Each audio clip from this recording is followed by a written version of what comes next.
us. And I'm going to read a scripture to you, which is taken from the book of Samuel, 1 Samuel 8. 1 Samuel 8. And it says, "And it came to pass, when Samuel was old, that he made," let me go over that again. He said, "And it came to pass, when Samuel was old, that he made his sons judges over Israel. Now the name of the firstborn was Joel. The name of the second was Abiah. They were judges in Beersheba. And his sons walked not in his ways, but turned aside after Luri, and took bribes, and perverted judgment. Then all the elders of Israel gathered themselves together, and came to Samuel unto Ramah, and said unto him, Behold, thou art old, and thy sons walk not in thy ways. Now make us a king to judge us like all the nations. But the thing displeased Samuel, when they said, Give us a king to judge us. And Samuel prayed unto the Lord. And the Lord said unto Samuel, Hearken unto the voice of the people in all that they say unto thee. For they have not rejected thee, but they have rejected me, that I should not reign over them. According to all the works which they have done since the day that I brought them up out of Egypt, even unto this day, wherewith they have forsaken me and serve other gods, so do they also unto thee. Now there was therefore hearken unto their voice, howbeit yet protest solemnly unto them, and show them the manner of the king that shall reign over them." You can also read it for yourself. I could go on, but I want to point out something about a nation. I'm not only speaking about the United States. I'm speaking about every civilized nation around the world. Anytime, at any chance, and in any season, and in any era, a nation lose the sight of God, that nation is bound to fail. It doesn't matter how great your army is. It doesn't matter how powerful you are. It doesn't matter how patriotic you could be or was. I'm saying, I'm going to repeat myself. If you lose the sight of the Creator, you're bound to fail. You're bound to fail. If you call yourself a Christian, be a Christian. If you call yourself a nation that revere God, be a nation that revere God. If you rise up priests and you rise up your own people and you're thinking that God do not know what you're doing, well, you will see the judgment of God's hands, not only over you, but over the nation, and even the very people will suffer the consequences of what people who should have done the right thing and they did not do the right thing. What will happen? You can go back into history, and history tells us a lot of things. When nations sin, when actually an individual sin, they will be judged. When a community sin, they will be judged. When a town or a city sin, they will be judged. When a state or a county or a province sin, they will be judged. And when a country or a nation in general sin, they will be also judged. So none of us are immune from judgment. Nobody, no country, no nation, no language, no tongue, none of us are immune from judgment. There should be some righteous people who can give righteous and equitable advice to those who make decisions that will cause people to be in dismay and in terror, that can prevent a lot of things that sometimes people put their trust in, or they hold so dear to them, but yet they have put God so far away from them. This nation, we need the Lord.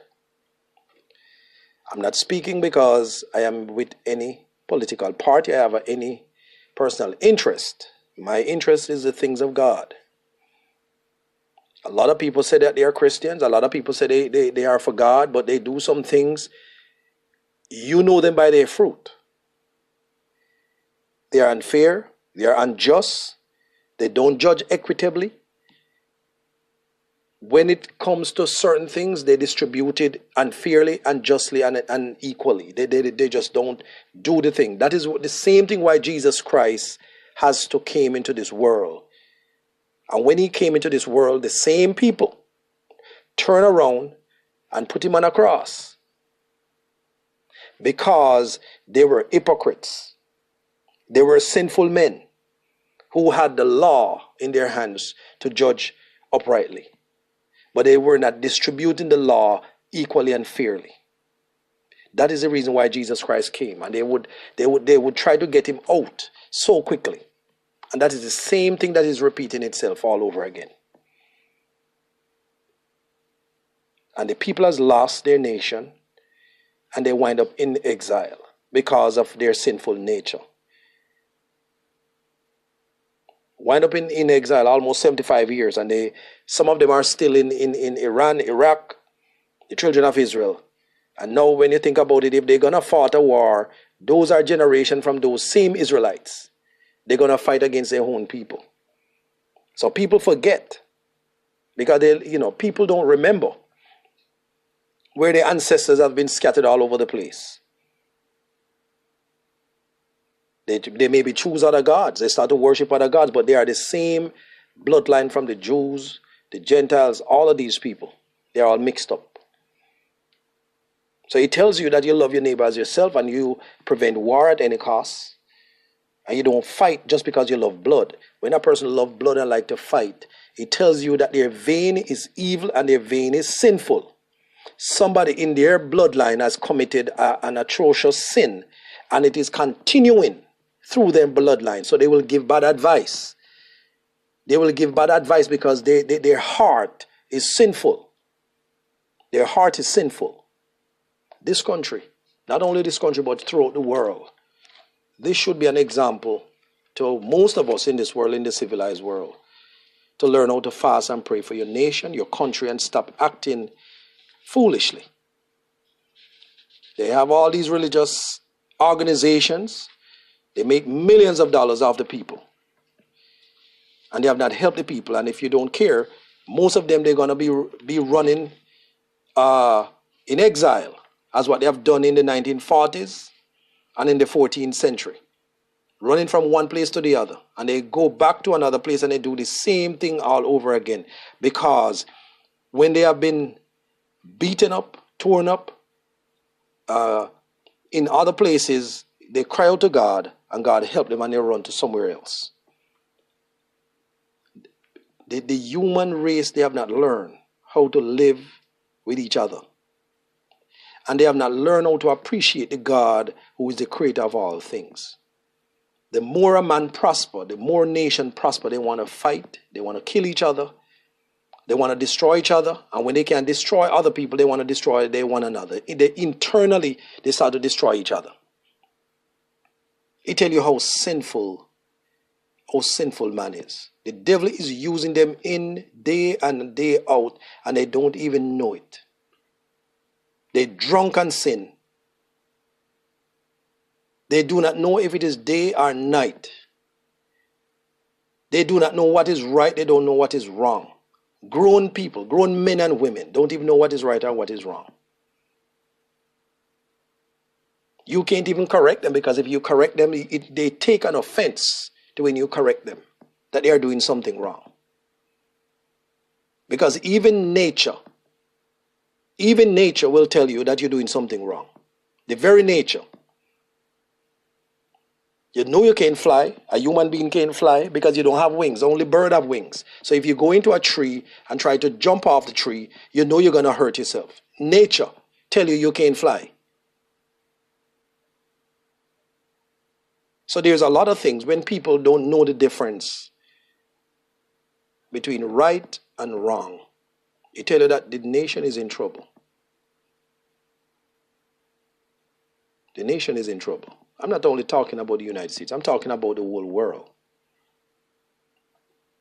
Germany was I think in earlier podcasts I was talking about Germany, about what God has allowed. Sometimes when God is judging people, sometimes it doesn't look right. It looks as if politicians have been messing up, or they have lacks, or security have been lacking. But no, sometimes God will put people to sleep. God will put nations and people to sleep. When you actually disregard God and put yourself in place, like as if you are so up to the task, like you can tell God what to do. God will put us to sleep. I give you an example about the coronavirus. Even the very coronavirus, it creeps upon us as the wind blows from the east to the west and from the north to the south. The air was poisoned. And how many people have died? Many, maybe 1 million people died or more throughout the world. If man was so astute in terms of what they are looking for and see and detecting and know exactly what is in the mind of God, so many people wouldn't have died. He tells you that we are limited as people. We are limited. We need each other. We are made in the image of God. We are limited. We are limited. So the solution to all this nonsense is fasting and prayer. We need to fast and pray collectively, nationally, to restore order, politically and spiritually. We need to fast and pray. If you do not know how to fast, go to Matthew 6. Matthew 6 in the Bible, in the Gospel. Matthew 6. Even if you can fast for an hour, pray for your country, pray for your senator, pray for your politician, pray for your neighbor. Pray for civility. This has nothing to do with race. This has nothing to do with culture. People are acting crazy because they are drinking the devil's soup. When you drink the devil's soup, you have nothing to think about but the nourishment that the devil gives you to cause you to either kill, maim, and cause chaos and destruction. And in your eyes, it seems right. It's like a man drunk on drugs. So if somebody who speaks a different language or talk funny tell you don't do it, you might laugh and say that he doesn't know what he's talking about. Because if sin is in your vein, a man who speaks of righteousness and tell you not to do something because you're going to hurt yourself and hurt others, it seems like he's talking foolishness to you. You will take an offense. Now you go to the book of Matthew 6. Matthew 6, and it starts from verse 16.